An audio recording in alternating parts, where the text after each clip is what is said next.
Houston, we've had a problem. And it looks like a devil, man, a demon.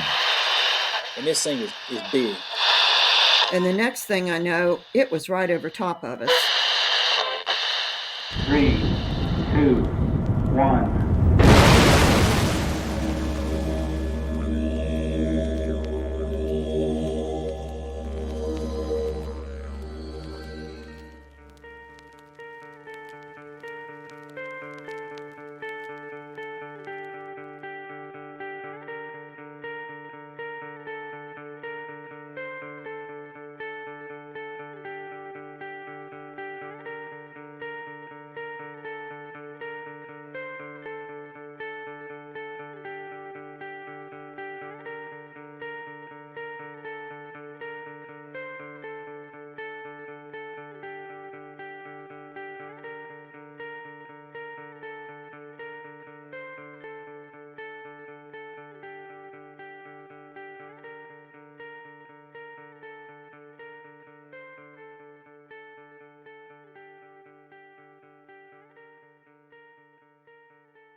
Welcome back to the Lost Frequency Podcast. I'm Tom. And I'm Rye. And today we have Juan from the One-on-One Podcast. And I'm sure you guys are wondering, what happened to your background? Well, we have a bad internet connection and we had to move down into a different area of the house. Eventually, we will have a studio, and eventually there will be some cool, like, disco green lights, something behind us.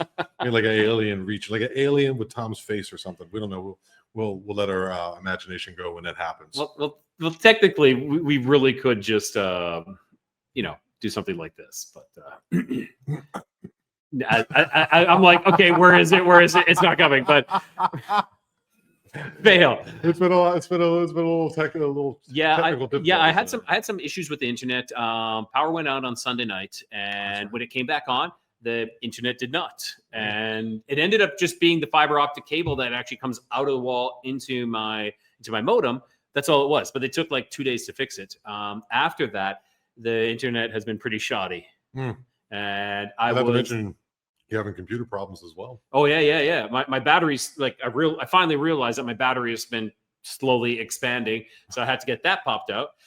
Then my kind of ruined my keyboard as well. So now I'm using a external keyboard as well. So it's kind of like everything. I wouldn't say I have issues with technology, like working it, but I seem to cause a lot of technology to malfunction.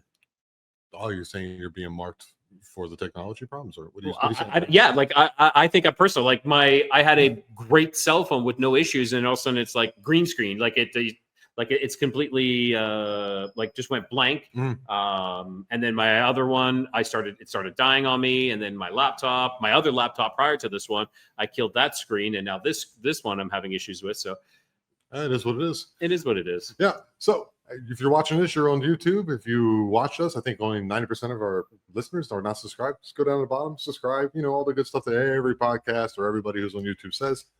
Give us a like, all that good stuff. And if you want to send us an email, you got spooky stories, you got anything you want to do, tell us about, talk to us, you can contact us through Facebook, or you can contact us through the Lost Frequency Podcast at gmail.com. And let's go ahead and get into this one. Let's jump into this. It's going to be a lot of fun, right? All right. Without further ado, let's welcome Juan to the Lost Frequency Podcast. I was like, let's welcome Juan to the One-on-One Podcast. Like, no, that would have been a mistake. That's incorrect. That would be definitely a mistake. Yeah, beginner mistake. But hey, that's the way it is. Well, welcome, Juan. Welcome to the Lost Frequency Podcast. What up, guys? Thank you for having me. Thank you for the invite. I'm excited to be here and excited to see what we get into on this episode. So thank you for the invite. Me too. I've started listening to your podcast, I'd say just over a year ago, and you delve deep into like the esoteric, the occult, and homunculuses as well, which is like your main focus. And I heard you on Sam's show. I heard you on the Tinfoil Hat show, and I was like, this guy's pretty cool. So when Ryan told me, he's like, we got Juan coming on. I was like, that's good. I know that guy, dude. He's great. So we're looking forward to this conversation as well. Juan, do us a favor. If anyone doesn't know who you are, which I should know you by now, please tell our listeners a little bit about yourself and where they can find you. You can find me tjojp.com, at the One-on-One Podcast on pretty much any platform. I'm on YouTube, any major podcast platform, I'm on there as well. And I am a researcher. I am a truth seeker, all that good stuff. And honestly, I'm just here to have interesting conversations, and I love learning. I've always had a thing for history. I've always had a thing for fringe topics ever since I could remember. The first conspiracy or supernatural thing I was into was the Bermuda Triangle when I was a little kid, reading about that. And I always had that itch. I would always question my religious upbringings, was never given the correct answers or answers that I found adequate. So I started to do digging myself, and that unraveled into a whole rabbit hole of things. And for a long time, I started podcasting, I think 4 years ago now. I was trying to find my niche. I was listening to podcasts like Tinfoil Hat and Rogan and all these other podcasts that inspired mine. And I want to kind of do my own thing. And I've been doing it ever since. And I think I found my niche to where it's like the more of the occult, esoteric, alchemical route of things. And I've been looking into things that people that have always been there, but people, I guess, neglected. And now it's, other people are connecting a whole bunch of other dots, and I'm here for it all. So yeah, I'm just a regular guy. Like I tell everybody, looking to learn something new and bring people along with me on the journey. So when you started this journey, like, were your friends or your close family members kind of like weirded out by the fact that you were into this stuff?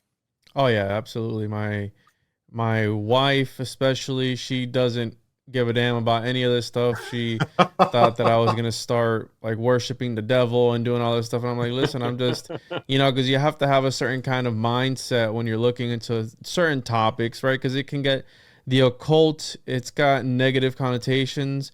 It's not, I wouldn't call it all negative. Essentially what's going on, it's like, I always use the Star Wars analogy where you're tapping into this force where you could use it for good, how you could use it for evil. You can use a spoon to eat your food, or you can do other extracurricular activities with it, right? It's like all in the eye, right? Beauty is in the eye of the beholder type of thing. But yeah, my family definitely, and even like it's kind of embarrassing even when like friends of people that I know who know me, they're like, hey, so I heard you have a podcast.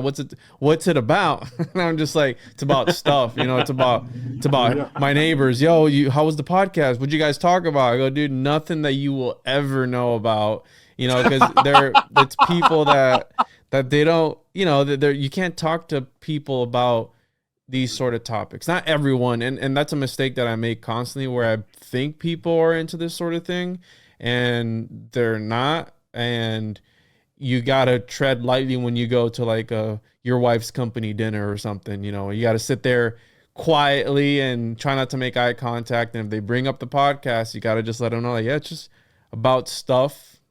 And I sit and I talk, I interview people about stuff. But yeah, people are weirded out. And again, it's something that I've just gone with, and it grew a lot bigger than I thought I was going to grow 4 years ago. So I wish I wouldn't use my real name, or probably my face for that, for that matter. So, but here we are 4 years later, I think coming up here in January, February of 24. And I'm here for it all, man. I'm still going strong. That is awesome. Like that's one thing I would say here in Mexico, when we're here in Mexico and we talk about, like, I don't want to say occult, but just like crazy stuff, crazy shit. At least I am, like, it's received with open arms. Yes. Like a lot of people are like, oh, you do? Well, let me tell you what I've had. Let me tell you about my experience. Let me tell you what I heard. And it's fantastic. Like my family, like my wife's family, they're all Mexican, and they're all like my father-in-law is all into the esoteric. He's extremely into the esoteric, and he's always excited. And he's like, you should interview this person or this person. But I'm like, well, they don't speak any English, and my Spanish is terrible. So I don't think that's going to happen right now. But back in Canada, where I'm originally from, it's hit or miss. Like you could be, you start talking, and then some people are like, that's so weird, and then you're like, oh, okay, well, I'm just going to sit in the corner now and not talk to anybody. It's kind of like what happened when you first started talking to me, and I was like, hey, you're a little weird, bro. So you guys are really doing it in Mexico. You guys are in Mexico. I thought you guys said New Mexico when No, No. Mexico, dog. No, Damn. we're in Real the Mexico. we're in the Gulf of Mexico. Yes, in the heart of it all. Yeah, way down there. Way down That's there. crazy. You went from Canada, you skipped the US, and you're like, I'm just going straight to Mexico. I don't care about the US. Here's one even crazier. I went from Germany. No. Well, you went from U.S. to Mexico. Germany. U.S. to Germany to Mexico. So I've Wow. been around, man. That's yeah, crazy. it's my third language.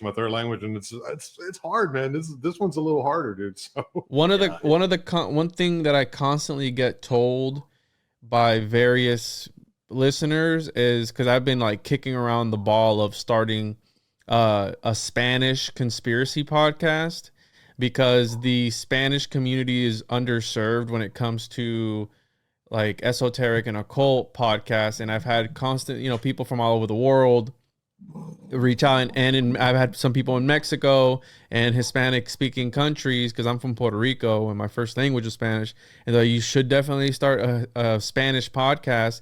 But the problem with that is that there's a lot of things that I wouldn't be able to convey in Spanish that I'm able to like describe, you know what I mean? So there's going to be that barrier. I might do it in Spanglish, who knows? Like the lost in translation kind of thing, I understand that. Yeah. And the Spanish community is so on board with this. You talk about certain things and they just have these stories upon stories that they just keep relaying. Because I have a Mexican girlfriend, and I just go to these, let's go to our friend's party, and I'm just sitting there and I'm talking. I speak a little Spanish, and they're like, so what do you do? I'm like, well, I'm kind of semi-retired, and I started this podcast. Oh, what is it about? And I'd be like, oh, it's about conspiracy theories and ghosts and whatever. And they're like, oh, really? And they just start telling you these things I'd never even heard before, of like little men that are like 2.5 inches tall and Duendes, riding horses and Duendes. I don't know if they're called duendes. Yeah, that's one of the little tiny one. Yeah. Okay. Cutting brake lines and connecting with witches and just the great. And I'm like, I feel like I'm on the podcast when they're telling me these things. So it's pretty wild down here. I actually quite enjoy it. Well, there's a lot of different countries, and Mexico being one of those, where people are more in tune with, I guess, the esoteric and the occult. Like if you go over to any other country, they're more spiritual. And I think that in the States, it's not so much like that, because everyone assumes in God we trust, but we always assume it's the same God that everyone knows and loves. Like, what if the founding fathers had like a different pantheon that we don't know about? Because there is some evidence that they were part of secret societies, either Rosicrucian or Freemason or whatever societies you want to insert. And there's nothing wrong with worshiping miscellaneous gods. Like me, I consider myself Christian still. I don't subscribe to the mainstream like religious, but I do believe that there is a source. I do believe that there is a creator. If he's an architect or whatever you want to call him, I do believe that there's something at the core of it all. So, when it comes to these sort of things, everyone thinks, oh, in God we trust, it's on our money. Right. It's God, Jesus God, right? Like the Christian God, it's like, you don't really know, right? Like it could be Cthulhu that they're trying to, revere on your dollar bill, right? Your dollar bill that's full of sigils and just weird stuff. That's exactly. And you think they're meaning like the Christian God, when we have the all-seeing eye and there's a an pyramid owl on there and an owl and just like in a spider and all. I'm sure it's nothing. I'm sure it's nothing. It's nothing. Just look the other way. Oh, in God we trust. Yeah, that's your God. Go to Starbucks. Yeah, and it's Sunday after church, and you're buying. You're buying your coffee with like some really weird occultic money. Well, there's something called, and it was Exertus that put me onto this. I think it's called Devil Bucks, and it's in India or Bangkok or somewhere over there, where they essentially burn this sigil money, or this money with different sigils to different demonic entities on it. And what it is, it's you're offering to these things on the other side in order to be blessed on this side, in this realm. So there's that concept of burning off your money, I guess, as an offering, and you are repaid back in some sort of other way. But it's like you got to be careful with what you wish for, right? Like there's like the monkey paw story where you ask for 200 Mhm. bucks, and it's like, yeah, you're gonna get your 200 bucks. You might not like how you get it, How you get it exactly, but you're exactly. gonna get it. Yeah, here's the life insurance policy from your wife. Here's your 200 bucks, but you lose your Yeah. life over it all that. But I think it also depends, like, you were saying how like Mexico is really into the esoteric and occult, but it also depends where you are in the States, because if you're in like Appalachia, like in the deep, like these deep hollers of West Virginia, they can really get like, they'll definitely mix, religion and Christianity, but there's also like really deep, dark stuff, with witches and large owls and entities in the forest calling your children in and things like that. Like Appalachia is very, very Yeah. spooky. Yeah, I'm in the ass crack of Florida, so it's definitely spooky here. It's as spooky as it's gonna get. Florida man is always lurking around. Florida man, exactly. It's like a collective egregore that he's always watching you. But no, I agree. And what's the other one? Superstitious Mountains. Where's that at? Is that over on the East Coast or West Coast, or is that Central? I don't know, Juan. You're asking a question. I don't know. You got to look that up. That one, that's another really interesting one where there is a lot of disappearances and a lot of just, I believe, yeah, there's a lot of UFO, Bigfoot, and disappearances there, and it's really interesting. I think I was listening to you guys' podcast where you had that guy on talking about the abductions and how I did not know this, how there's entrails found of people, just like their entrails. Was that you guys that I heard say that? Entrails. No, that would not be entrails. us. That would not be us. Who the hell was I listening to then? Anyways, I gotta listen to that one. That sounds. Yeah. We actually just released one though, where he talked all about abductions. That was the one we just released today. He was talking all with Jeremiah Dorff. He's just talking all about abductions. I could have sworn it was that episode where he talks about like they just find people's entrails. Like they're like, what happened to the person? Well, we don't know. They disappeared, and here's their freaking organs. Because like the oh my god, that would be like last week. Last week we're like, oh, I heard this on another podcast. Someone was talking about this, and Tom's like, that's our podcast. Yeah, I'm like, I think we're having collective amnesia. yeah. Dude, trust me. Like I do so much reading that things start to blend together, and you'll hear information that you heard on a podcast or you read it in a book.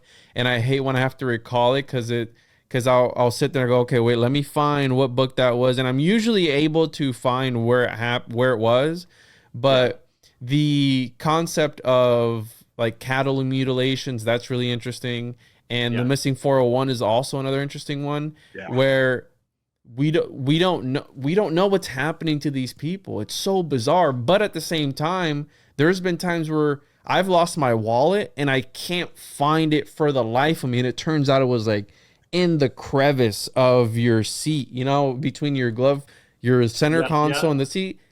There's nothing esoteric or occult. There's no interdimensional entities taking it there. It's like you just didn't look where you needed to look. So are these people being teleported somewhere, or are they stuck between a rock in some crevice that they fell down? Who knows, right? Such an interesting point of view. I like how you related my lost wallet in the car to like people being stuck in crevices. Well, dude, if you think about it, like it's true. It's true. Sometimes we want to, because I'm a skeptic, and this is also why I'm here too. And I like to look at things from different perspectives. And I always tell people, I'm not here to push any narratives. I'm here to have an interesting conversation. I present my research. You do with what you will with that information, right?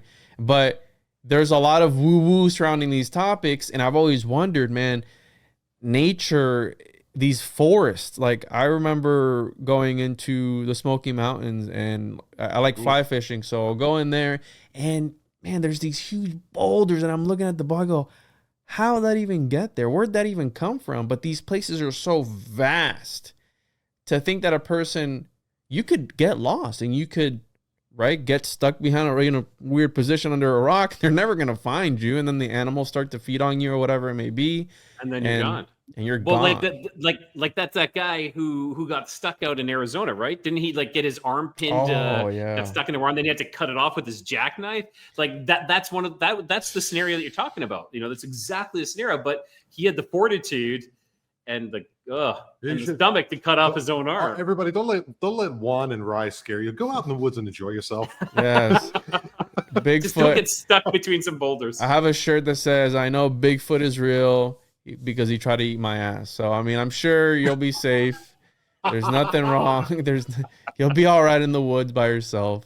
And yeah, no, I just interesting things to think about. And I think that the human mind, I don't know if I would go as far, man. How much do you want to live? Would you saw off your arm if you had to, if you were in that position? Isn't there a movie like that? No. That's Well, 127 hours is the one I think with That's it. Yeah. cuts off his arm. Where he cut. Have you never heard? So it's a true story. So he went out hiking. He fell, or he got wedged in, or a boulder fell into his arm, and he was literally stuck there. His arm was like pinned, and he ran out of water. Was drinking his own piss, I think, as well. But he was just like, "What do I do?" And so he had a little Swiss Army knife, and he cut off his arm and had to break the bone to survive. Wow. Yikes! True story. That's heavy. Take that, Schwarzenegger. Yeah, take that, because I don't know if I'd be maybe. Who knows, right? Who knows what you're thinking when you are going through that sort of situation? What you must be. You're dehydrated. You're hungry. You're probably hallucinating. Maybe he had two entities on his shoulder, like, hey, you can cut me off right here and you're free to go. And then there's the other one. You know how much it's going to hurt? You have to break your own arm. Like that must be a psychedelic, weird. That is a through. trip. What kind of trip is that? Like, it's not like you can wait there forever and let the boulder erode. You're going to have to do something. Or die. You either cut your arm off, or, well, there's three options. You cut your arm off, you die, or you hope that someone's going to show up, or you die. Or you can have Juan's option, where Bigfoot comes and eats your ass. Yeah, and he has his way. He has his way with you, and then he moves the boulder after he's done with you. Yeah. He's like, here's the payment. Thanks, buddy. Scratch my back, I scratch yours. Yeah. You go about your way. So, and I think there's like stories of Bigfoot getting it on with animals, horses, and there's that movie. Yes. I think it's called Primal Fear or something. It's on Amazon Prime, where I was watching it with my kid, and the Bigfoot starts doing it with the chick that he like kidnapped. I was like, he's like, what's he doing? They didn't show, but you could tell what was going on. Yeah, and he's getting it on. I was like, yo, he's like, what's going on? I'm like, duh. Fast forward, trying to get it past that scene. Where's the remote? Yeah, it was weird, man. But I'm sure it's happened to some people. So you're saying you do a lot of reading. What is your main topic, your main focus when you delve into any of these subjects, the occult or esoteric? What is your forte?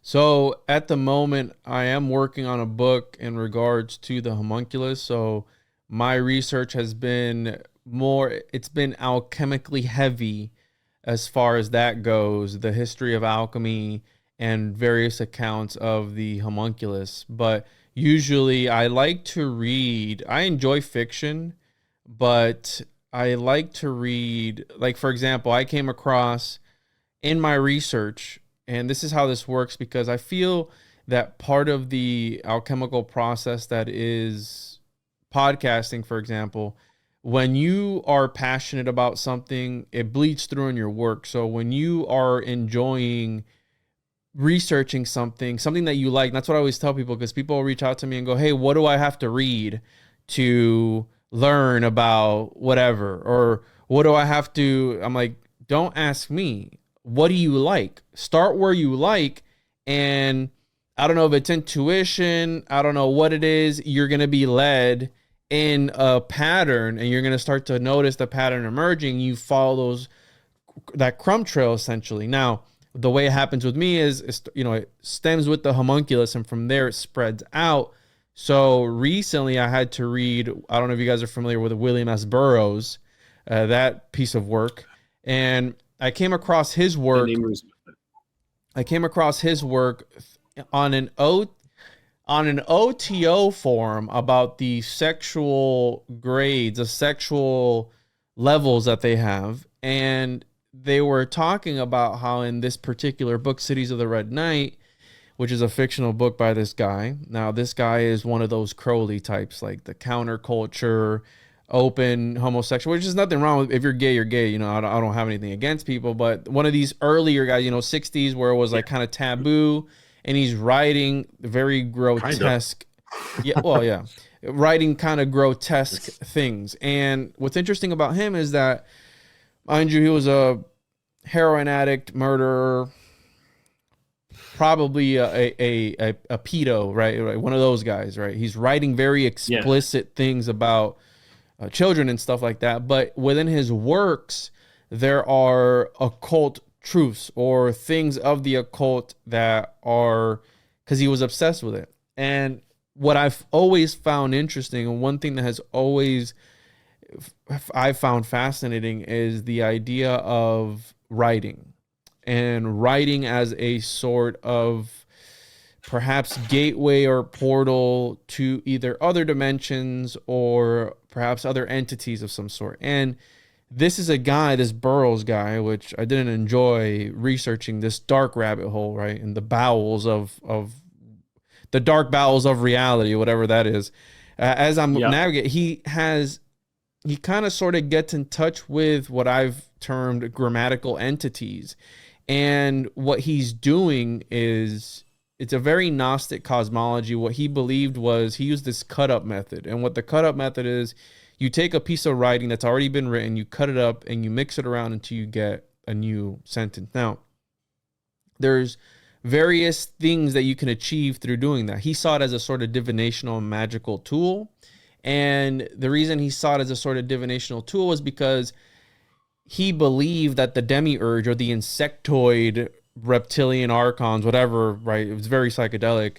That entity has already written reality out. That it's already reality itself has already been written out. All future events already happened.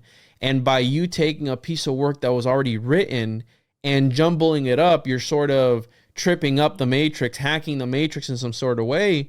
And he talks about predicting events like plane crashes, because he was by mixing the past in with itself and jumbling it up, he says the future leaks through.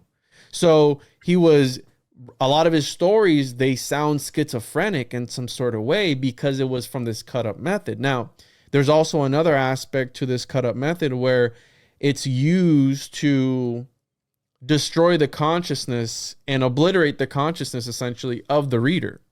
So when you're reading this, and I experienced it myself, when you're in this reality, these realities, because he jumps from story to story, and like, he doesn't tell you when he jumps or that he's gonna jump or that the story ended, and it's essentially a collection of different stories and jumping from timeline to timeline, and you're disoriented. Like, by the end of it, you're disoriented. So he, in a sort of way, you're being sort of initiated, essentially, is what it is. You're being disoriented on purpose. And that bleeds into like barbarous words, where certain magicians will speak words, glossolalia, or, just weird words to put themselves in an altered state of consciousness for what they're about to witness or what they're about to conduct.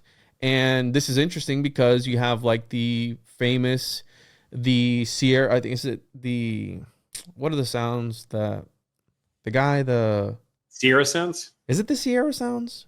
Where with Ron Moorhead. Ron Moorhead. So if you listen to that, the samurai chatter, I had a brain fart there for a second. It sounds like that. It sounds like it's like some weird gibberish.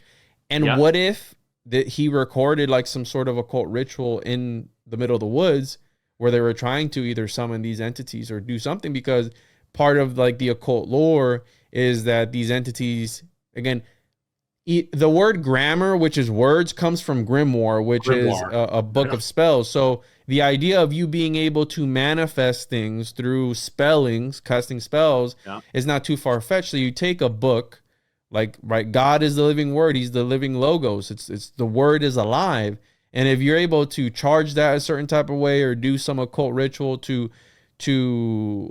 give more power to that, what's to say you can't summon some sort of Bigfoot entity or a dogman entity or a homunculus, right? That bleeds into the whole homunculus thing, or these little dwarves, leprechaun creatures. I think that the reason we see all these cryptids that are similar to one, like the Kentucky, the Hellier series, where it's like these little men in Kentucky. Well, they're all this like similar because I believe it's a sort of tech, right, that you're able to tap into. That's why there's various ways to skin a cat. There's various ways to summon a homunculus. There's various ways to fracture reality, if you will, right?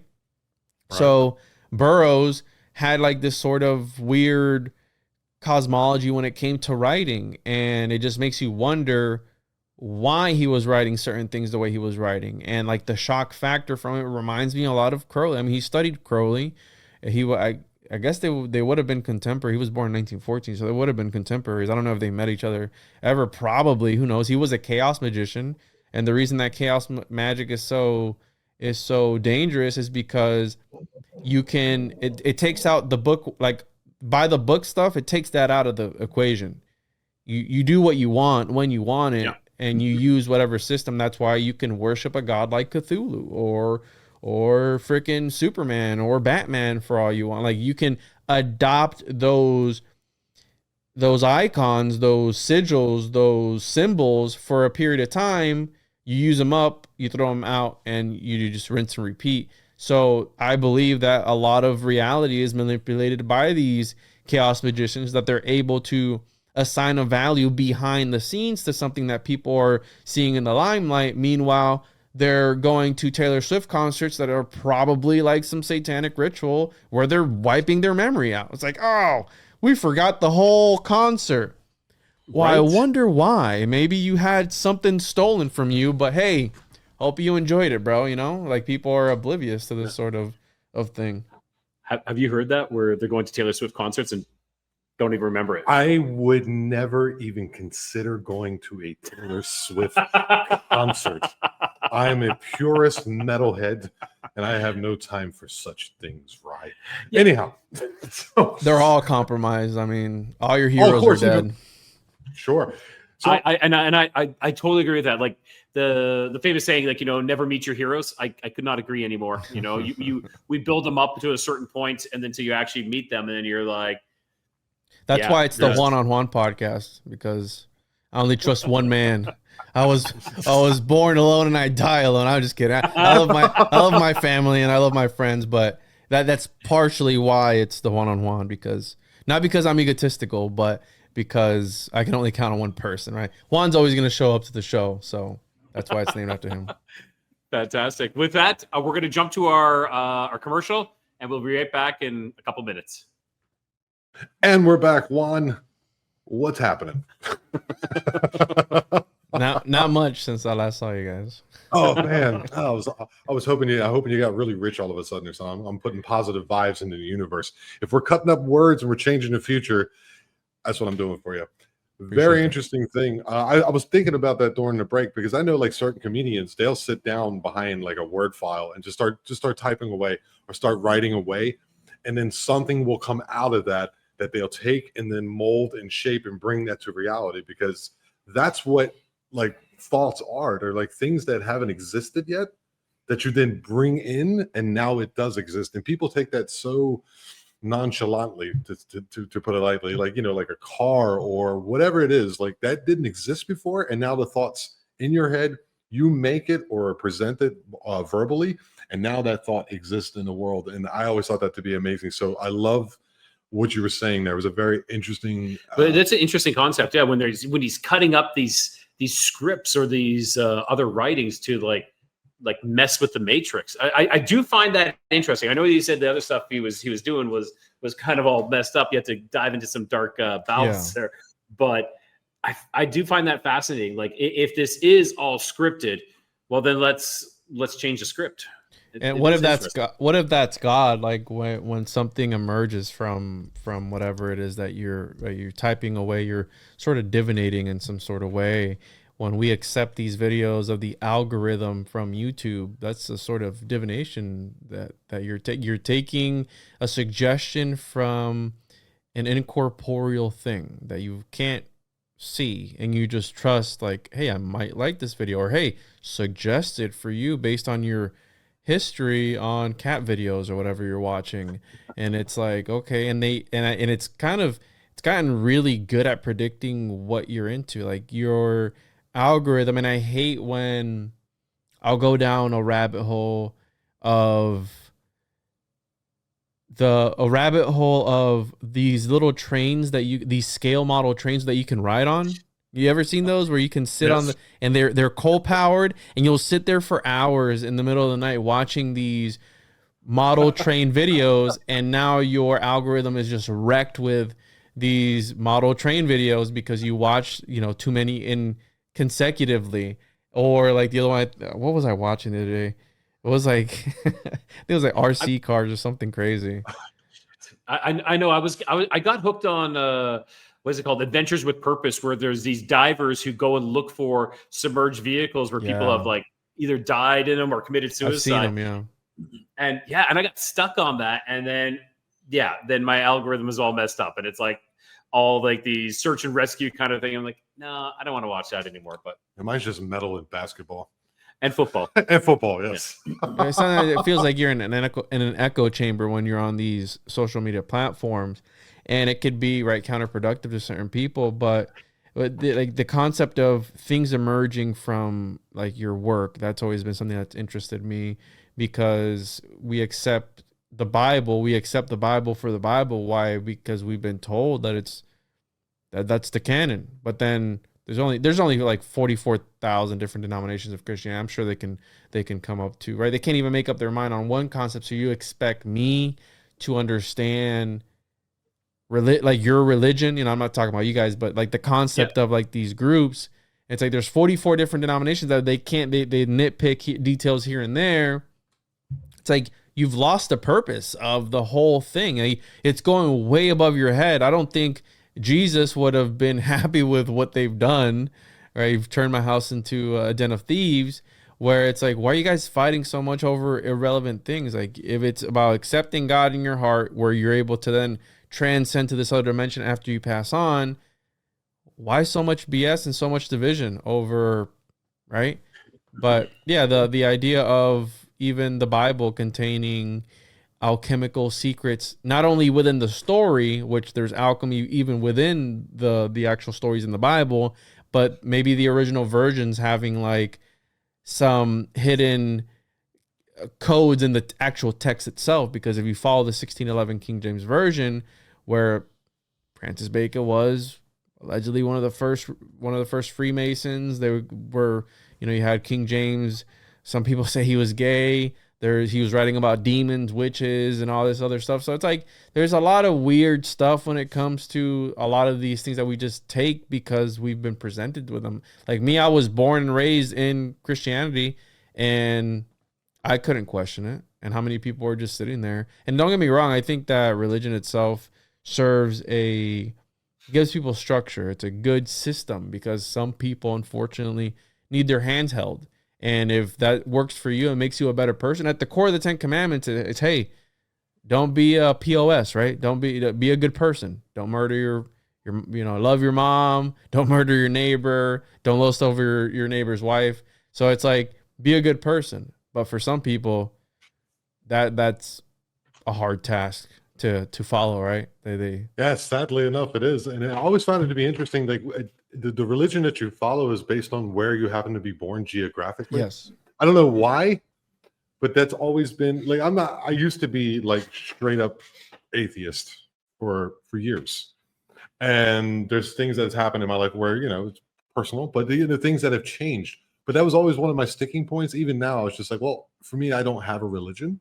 You know what I'm saying? I just believe in God. And it's always like, it's geographical, because if you're born in the middle of Iran, you're a Muslim, for the You're most not, though, part. actually.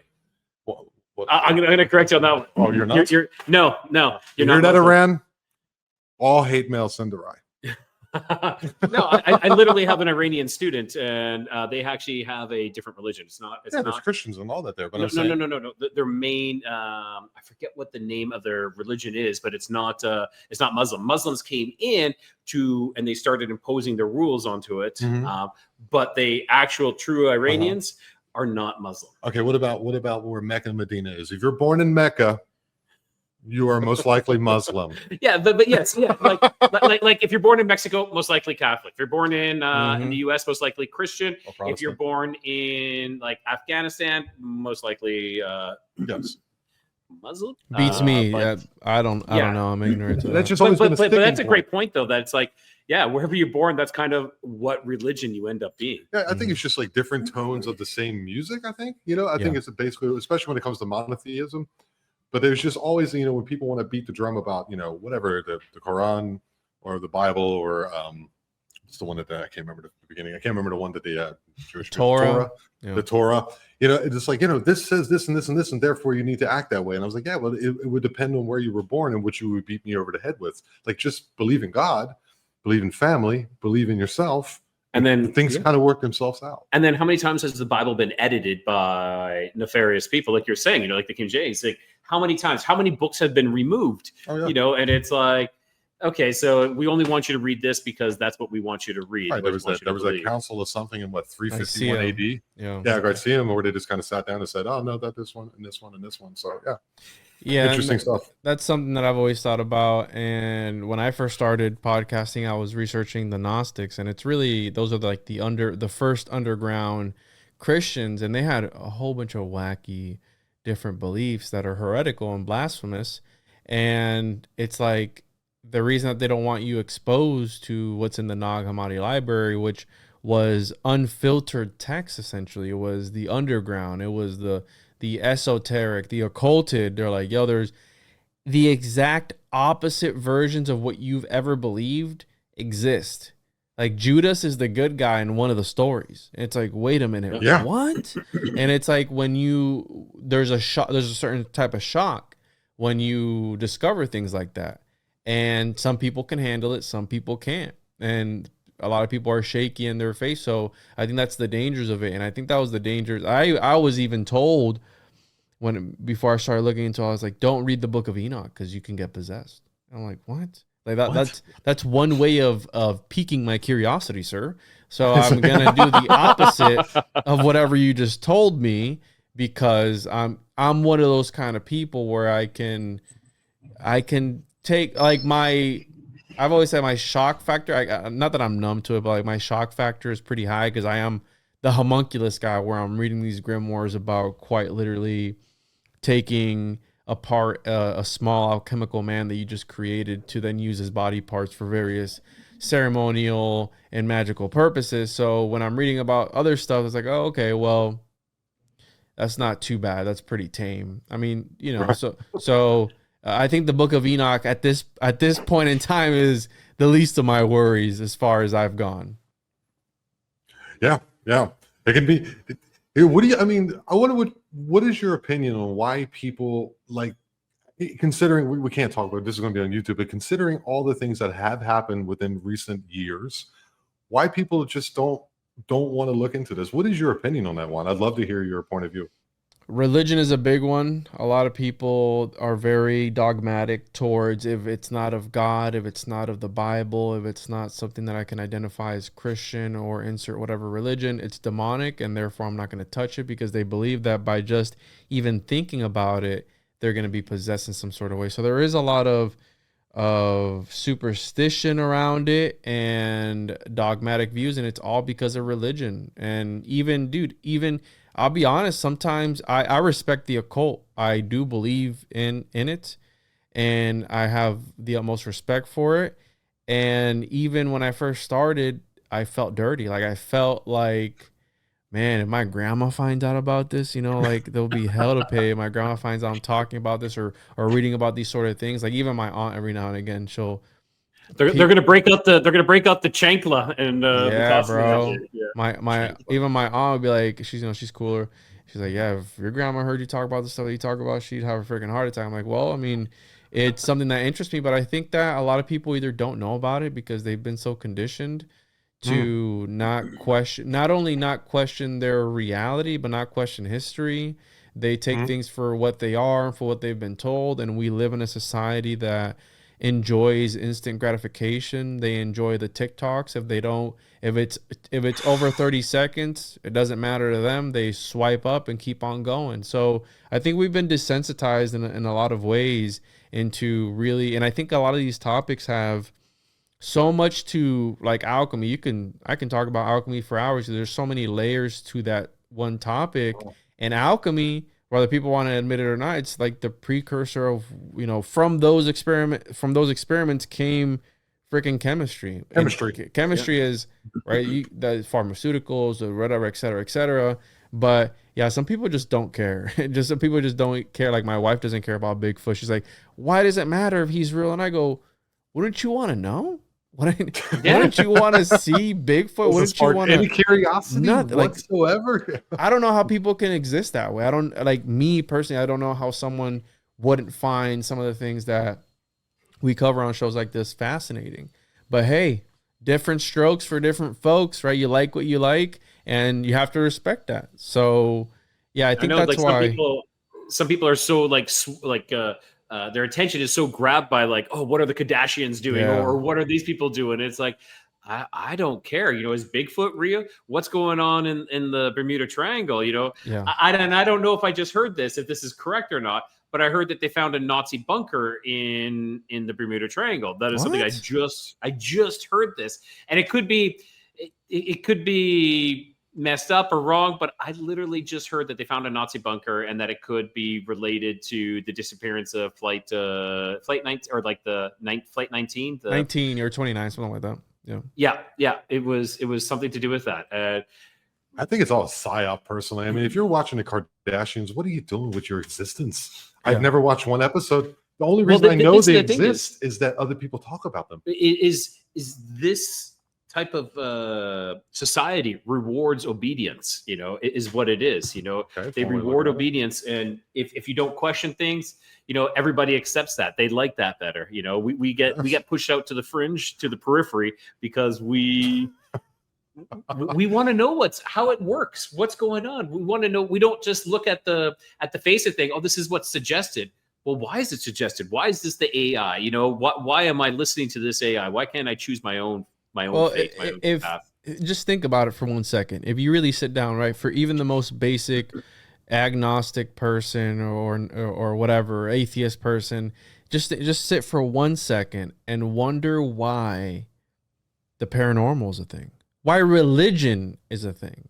So that just comes to show you, even if perhaps you've never experienced anything, that there is other layers to reality itself that some people, and don't get me wrong, I love listening to like cryptid podcasts, but I do think a lot of people are full of it. I think that a lot of these accounts are people looking for attention.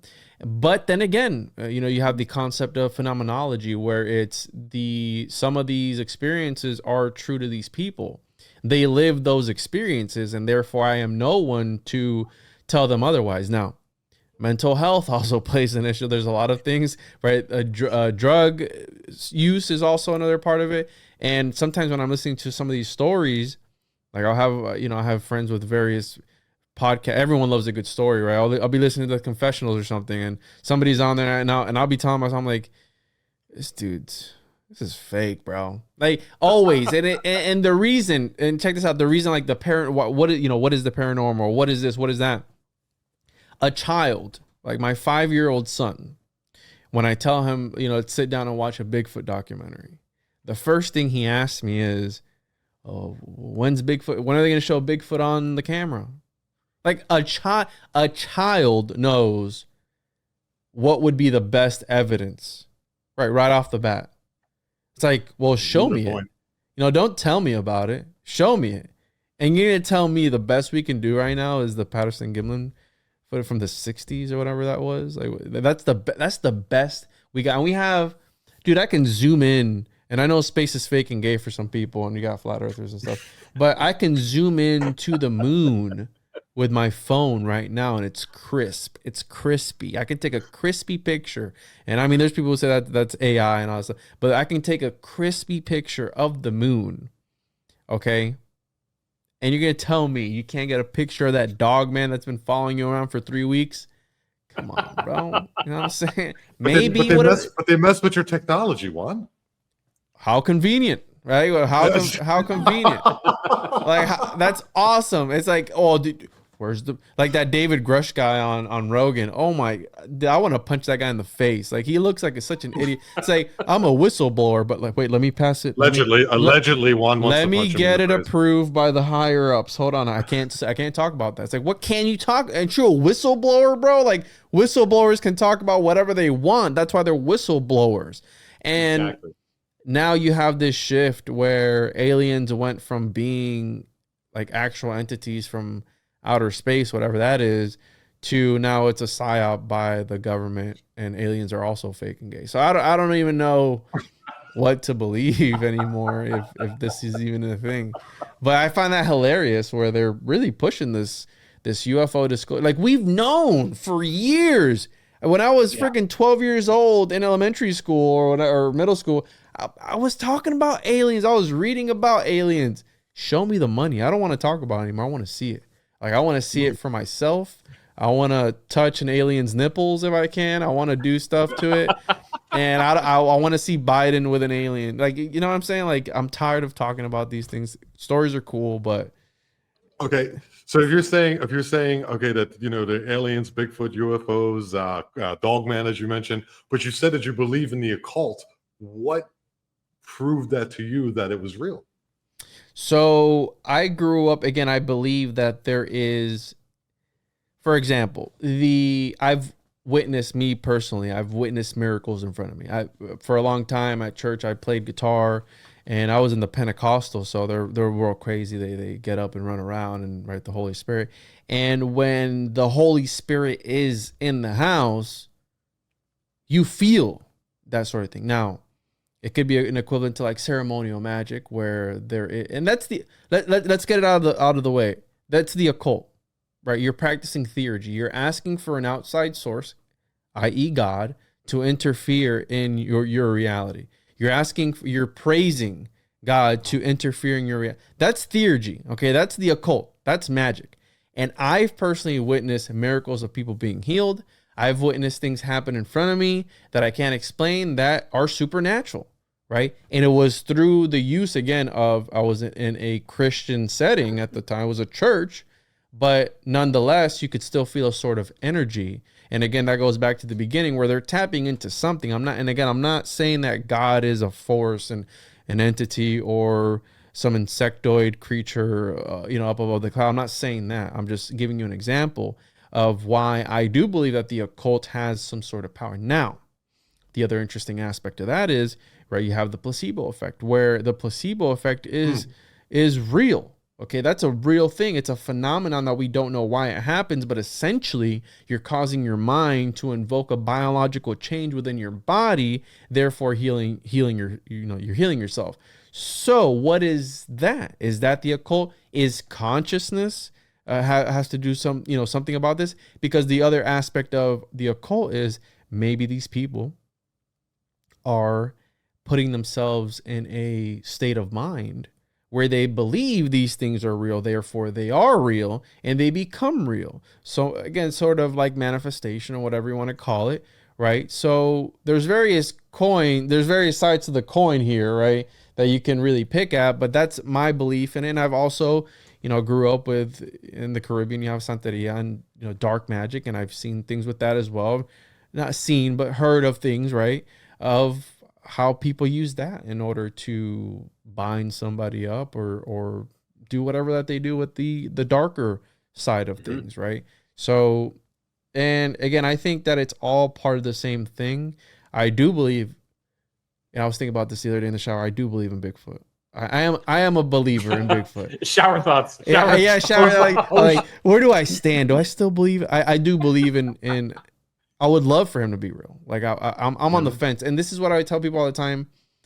I reserve the right to change my mind. So if one day we find out that Bigfoot's fake and gay, and so be it. You know what I'm saying? Like he'll be fake and gay for however long. But it's just gotten to the point where it's like a Parsons, right? Like Jack Parsons, this guy who was, right, a rocket scientist. For if you want to believe that narrative, he was a rocket scientist, but yet he was reading books of Crowley on how to create a homunculus, and he followed those instructions to the T to try to make his own homunculus. So we're talking about a very smart guy taking these things for face value and actually trying to do it for himself, because he was a guy who was blowing rockets up in the sky. So if he was an occultist and he was going to do a ritual, he wanted to see some results.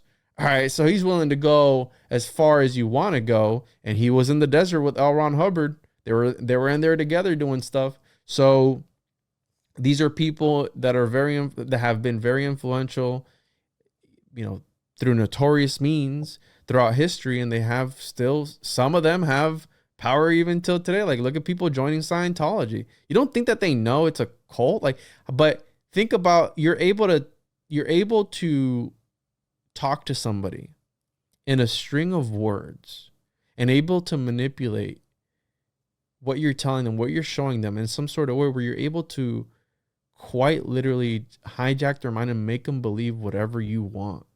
Can you imagine those people? They know that there's people who stand outside these Scientology centers telling them that it's fake. We have pictures of L. Ron Hubbard. Like, we know he was talking about creating a religion. He was the writer who's ever wrote the most fiction ever. He had great teeth. Great teeth. And he made a religion. You don't think these people are thinking about that? Like, what's really going on? Like, are these people actually being, or are they, this is the other concept of the homunculus. The homunculus also steps into the aspect of MK Ultra and mind control. Are these people, were they just bred specifically for that? Is Scientology like some sort of government psyop, and they're seeing how far they could push the envelopes? Who knows? I mean, and this is where the occult meets like conspiracy. And I prefer the occult and the esoteric and alchemy over conspiracies, because some conspiracies are stupid. Like some conspiracies are dumb. Like I go, why do you believe that? Oh, it's just, I can see it. I can see the line of the mask and the voice box. You see that? You saw Biden, his mask was dang. Shut up. You know what I'm saying? Like, be quiet. It's so dumb. You know, they are lizard people, and I don't know. Maybe that's one of the things I think in the shower too. I go, I wonder if Biden's a lizard it's person. Somewhat ridiculous, of course, but then there's some that you thought were, like, say, like 10 years ago, that you were like, oh, that's ridiculous, and now they come true. And then there's ones that even now you're just like, it's all about level of discernment and also where you are in your life and what you've experienced and also your upbringing and everything of that sort. But there was some in the past where, you know, like the first one, I guess, would be like, oh, the Federal Reserve isn't federal. And you're just like, what? And then you look into it and then everything falls into place and it's no longer a conspiracy theory. So yeah, but some of them are, the rubber mask and voice boxes. Yeah, that to me is more like entertainment. Like Alex Jones is. I think that's more of like a distraction. It's kind of like this puppet. Like, look over here, everybody, look over here. Could this be real? It might be. Could it be fake? Yep, it very much could be. Yeah, no. Yeah. You got guys like Alex Jones. Like they're. I think even they're controlled op. I think that. And if anything, right? Because I talk about like the occult knowledge and knowledge that you're not supposed to have, and all. If anything, if there's knowledge that you're not supposed to have, is that you walked in the wrong room at the wrong time with the wrong people, and they're doing some shady stuff. You saw them, and you can't be trusted, bro. Like, that's the sort of dangerous knowledge people should be concerned about. I don't think there's anything really secret about the secret mystery schools or any of these secret occult organizations. Anymore. Anything that you've ever wanted to find, any knowledge you've ever wanted to know about anything is available on the internet 24 hours a day, 7 days a week, quite literally. So you just got to work. You got to go in there, search it out, and find it. And I think a lot of it's been actually wiped off, because there's certain things I remember happening or certain news things that I've seen. Mandela effect, bro. Like Never the concept of the dead internet. Mandela effect. That's a whole other bag of worms. That's a whole other bag of worms. 2000. Whenever I misremember something, it's Mandela effect, dude. Mandela could have swore. Yeah. So you're covering your Alzheimer's with a conspiracy. Okay, that's good. Exactly, bro. Like, always like, oh, I forgot to get the orange juice at the grocery. Oh, Mandela. It just hit me while I was in there. It just took me over.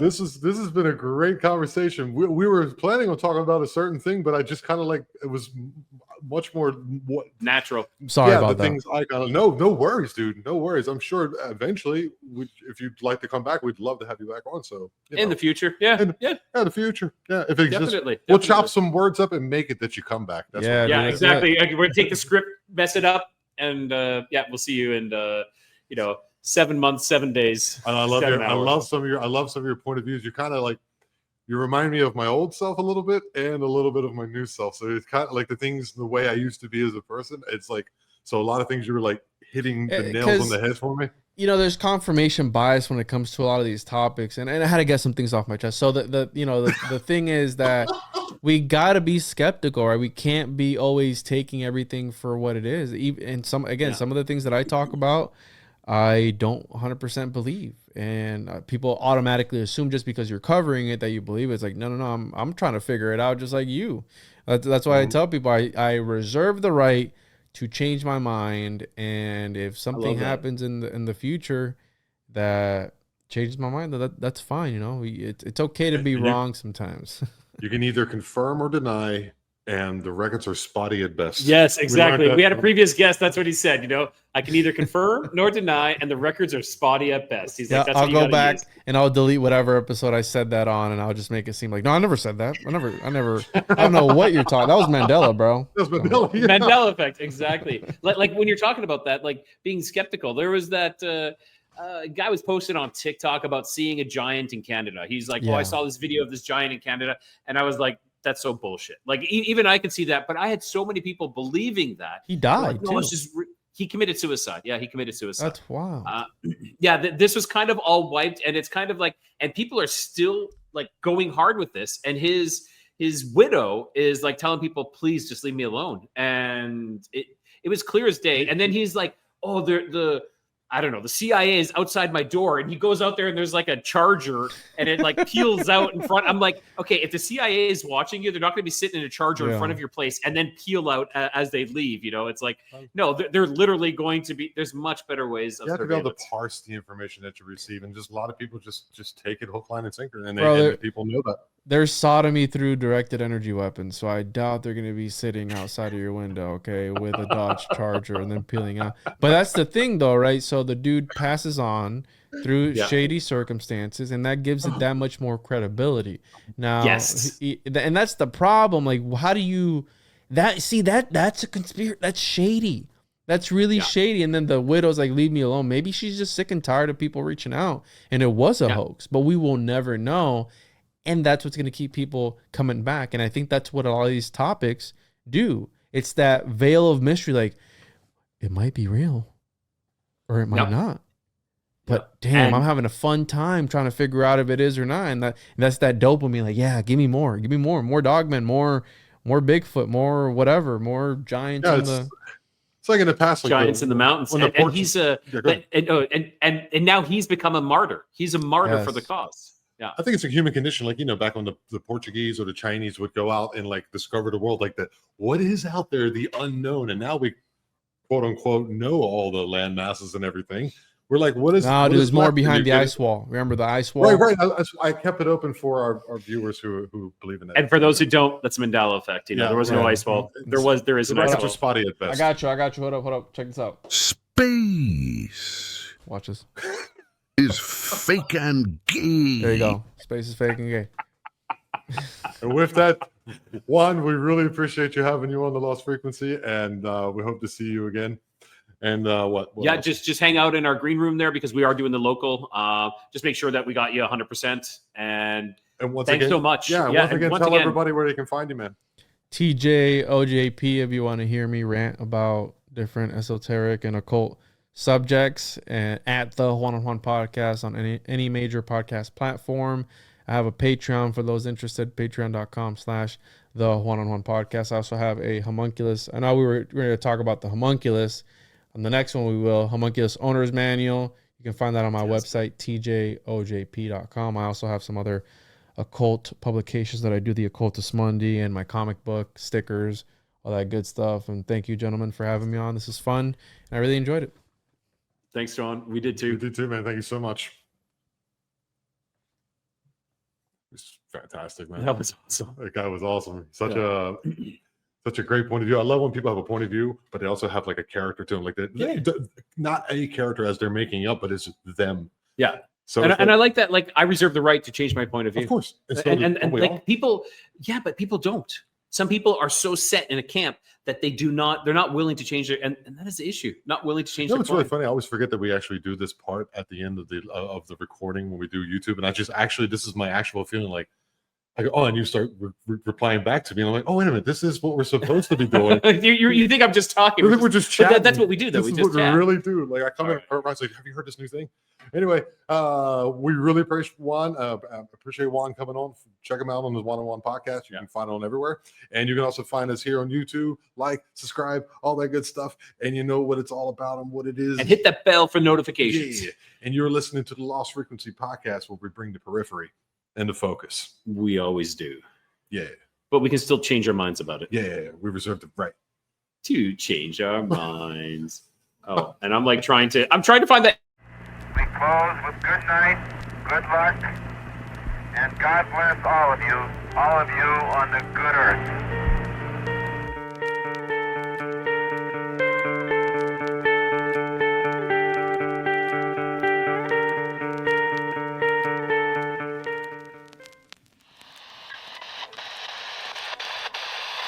Long live the cause of freedom.